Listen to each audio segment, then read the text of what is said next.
Hey everybody, welcome back to the channel. In today's video, we are shooting some 6.5 Creedmoor. Now, this is our Thompson Center Compass. This is actually my wife's rifle, but she is not going to get a chance to use it for deer hunting this year, most likely. So I am getting it set up as a loner rifle.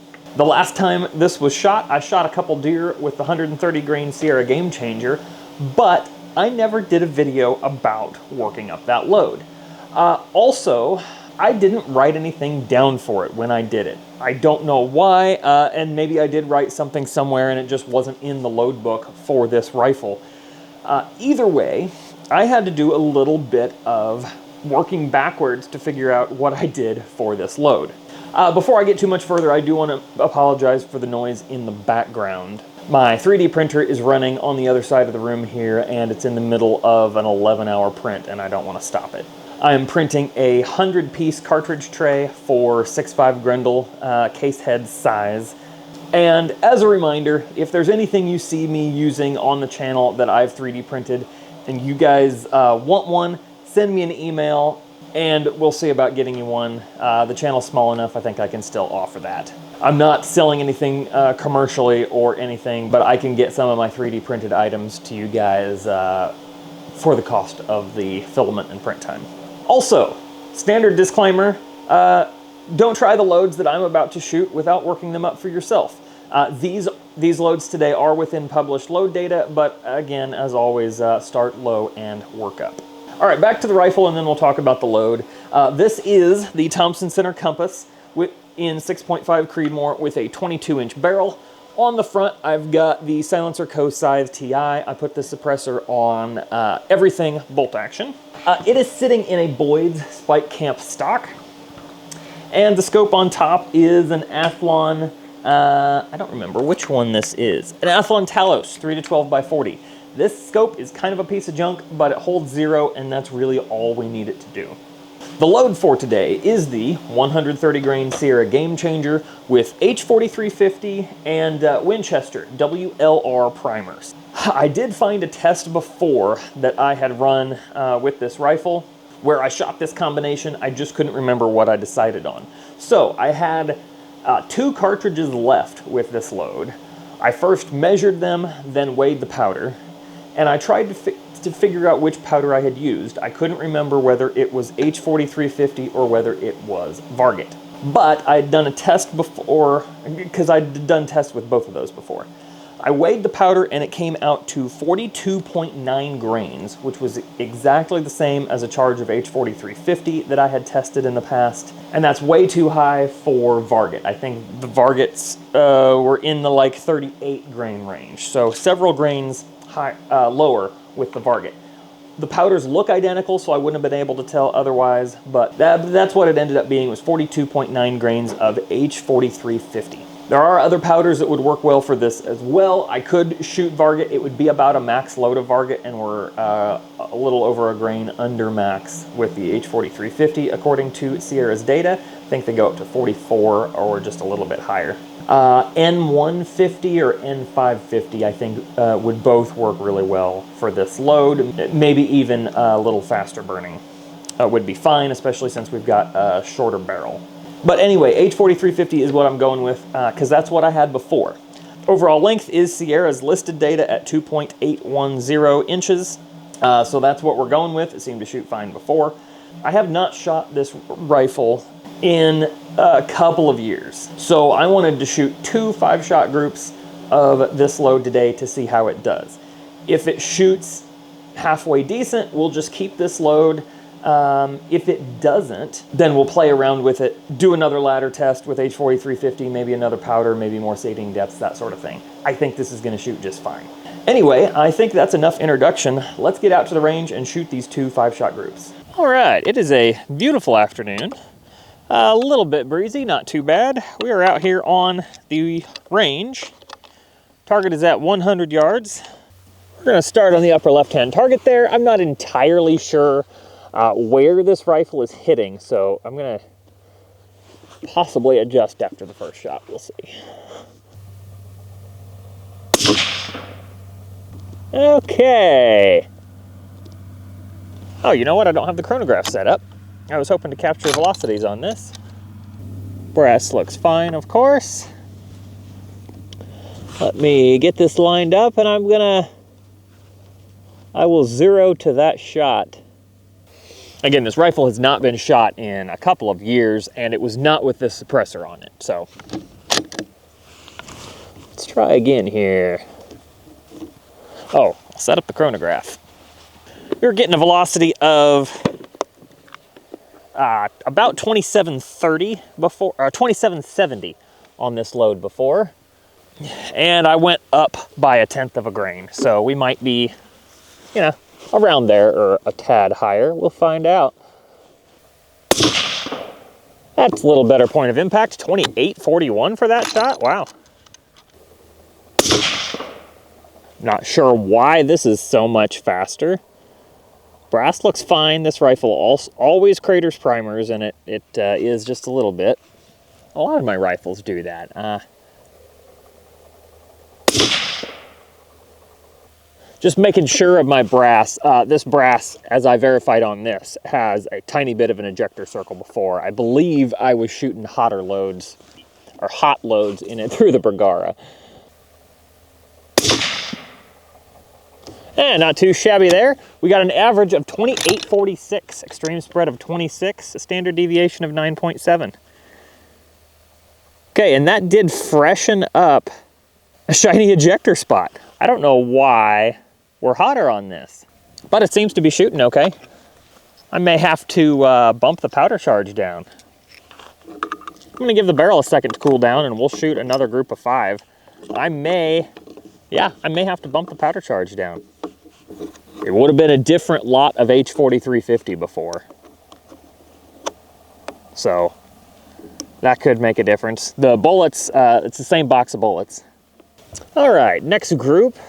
I'm thinking in a minute here, we're gonna shoot a couple different charge weights and bump it down a little bit. There's no reason to be running hot with this load.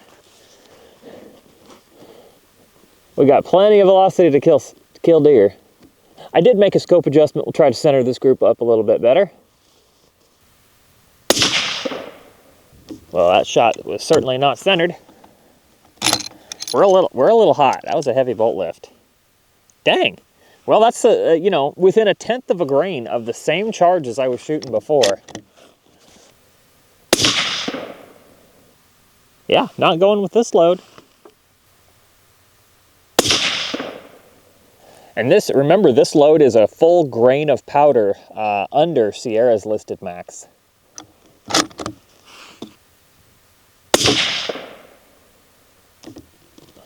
And it's not shooting the greatest either, is it?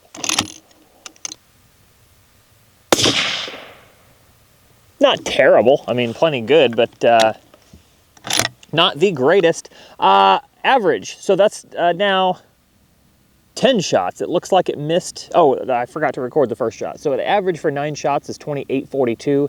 Still the same extreme spread of 26.1 feet per second. Standard deviation now down to 8. So anyway, not terrible results, but we're hotter than we need to be. And like I said, there's no reason to push this super fast. I want this to be a pretty light recoiling rifle, which, because it has the suppressor on it, it is. But if I end up loaning it out to somebody that's not in my family and not on the trust, then I'm going to have to take the suppressor off and re-zero it anyway. So I want it to be a fairly light recoiling load. I don't want to worry about pressure whatsoever. So what I'm going to do, that was 43 grains. I'm going to go load 2 groups, 2 more 5-shot groups. Let's go 42.2 grains and 42.6 grains. So we'll go 2 steps down of 4/10 increments. And we'll see how they group, we'll see how they shoot. I'm just gonna do that and meet you right back here at the bench. All right, folks, I've got 5 shots loaded up with 42.2 grains. This is 1 grain more H4350 than I use in my 140 grain target loads. We'll start on the bottom left there.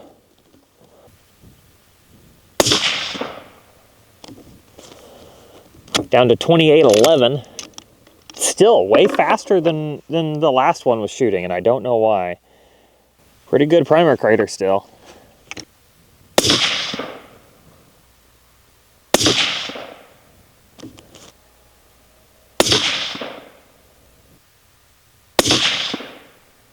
Well, it seemed to like that a little bit better.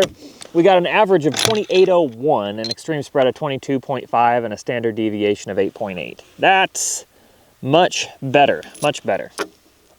I'm probably going to go with that load, but I'm going to let the barrel cool for a few minutes, and we'll shoot the 42.6 anyway. See what it does. And that 0 could be adjusted just a little bit, but not much. All right, let's shoot that 42.6 grains just to see how it does. I have a feeling I'm going to go with the 42.2 load though. Ought to be getting about 28.20. Yep, 28.19.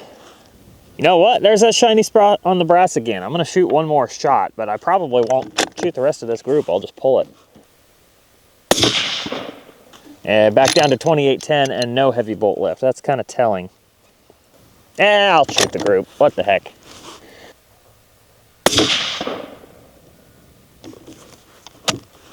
That one's up to 28.50. Yeah, and that's spreading things out just a little bit. I'm thinking that lower velocity is where this likes to shoot.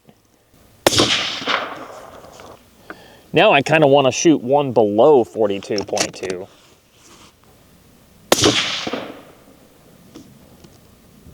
And not a terrible group still. Average of 28.26, extreme spread of 41.6, standard deviation of 14.5. I got ejector circles on a couple of those and not on a couple others. So yeah, 42.2 I think is where we're gonna go. Let's get some calipers on those groups just for the heck of it. All right, I thought I was gonna be done, but while we've got everything set up, let's just go ahead and shoot one more charge weight lower. Let's shoot 41.8 grains and see what happens. I would kind of like to get back to that 2770 range that I had this bullet shooting before.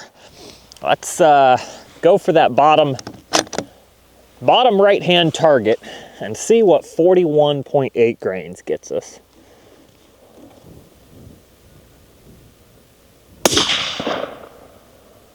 $27.80, that's pretty close. Yeah, brass looks great. Not quite as much primer flow. That shot dropped way low though.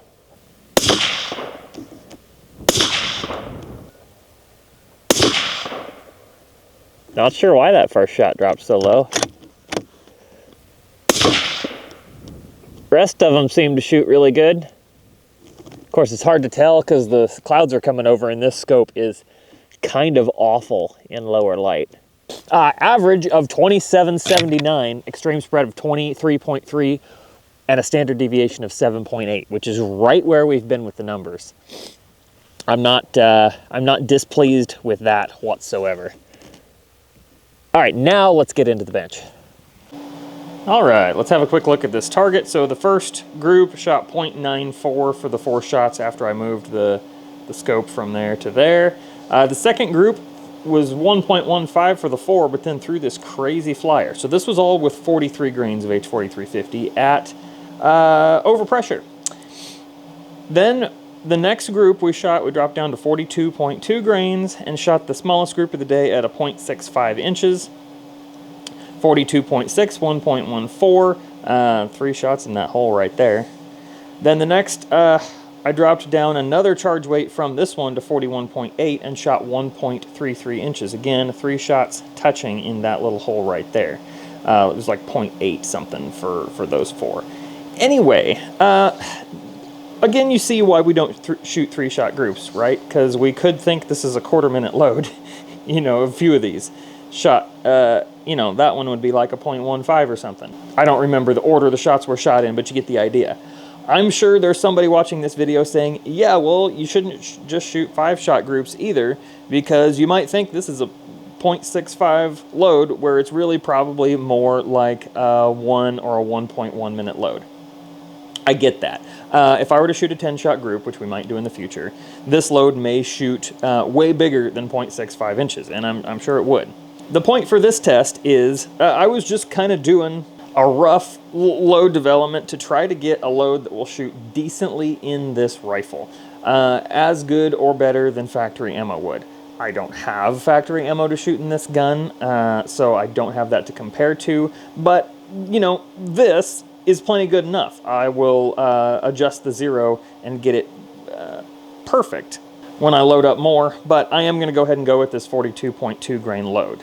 It was right around 2,800 feet per second, and all of these groups pretty much had the same extreme spread of just over 20 feet per second, which is, you know, not the best, but it's not terrible either.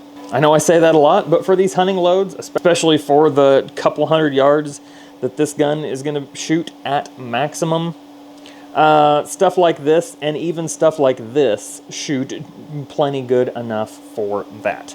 I think it's going to shoot, you know, better than this, but without shooting larger groups, there's not a whole lot of way to tell. Again, I may do that in a separate video just to see. I do have plenty of these bullets, so that would be an interesting test. Anyway, I'm going to go with the 42.2 grain load. I am still perplexed as to why the 43 grain load shot so fast. Again, the only thing that I can think of is that it relates to having a different batch of H4350, or maybe it was super humid when I loaded them, or something like that. I'm not exactly sure, but we went from 42.9 grains shooting 2770 to shooting 2850. So yeah, not quite sure why that happened, and unless I was wrong about H4350 being the powder. It definitely wasn't Varget, but it looked off. The powder looked the same as H4350 or Varget and measured right at the charge weight I had tested before. So if it's not H4350, I don't know what it is, because I don't have IMR 4350, and I don't think I had Shooter's World 4350 at the time I made the last load. So anyway, that's all I have for you guys today. Thank you so much for watching. We've got a decent hunting load, and yeah, that's really all this was for. So again, thanks for watching. Y'all have a good one.